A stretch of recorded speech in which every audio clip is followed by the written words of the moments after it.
মুন্সিগঞ্জের গজারিয়ায় দুইটি অবৈধ চুনা কারখানায় অভিযান চালিয়েছে তিতাস গ্যাস কর্তৃপক্ষ। রোববার বেলা ১১টা থেকে বিকেল ৪টা পর্যন্ত উপজেলার টেঙ্গারচর ইউনিয়নের ভাটেরচর ও বালুয়াকান্দি ইউনিয়নের বালুয়াকান্দি এলাকায় এ অভিযান পরিচালনা করা হয়। অভিযানে নেতৃত্ব দেন জ্বালানি ও খনিজ সম্পদ বিভাগের সিনিয়র সহকারী সচিব মিল্টন রায়। এ সময় টেঙ্গারচর ও বালুয়াকান্দি ইউনিয়নের মোট দুইটি চুনা কারখানার গ্যাস সংযোগ বিচ্ছিন্ন করা সহ স্কেভেটরের মাধ্যমে কারখানা দুটি গুঁড়িয়ে দেয়া হয়। এ সময় আরও উপস্থিত ছিলেন গজারিয়া ফায়ার স্টেশনের ফায়ার ফাইটার ও গজারিয়া থানার পুলিশ সদস্যরা।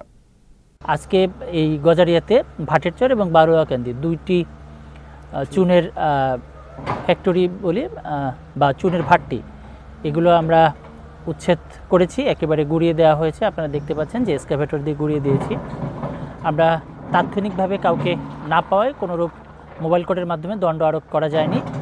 আমরা সবাইকে বলবো যে গ্যাস একটি রাষ্ট্রীয় সম্পদ, এই রাষ্ট্রীয় সম্পদ রক্ষণাবেক্ষণ আমাদের সকলের একটি পবিত্র দায়িত্ব।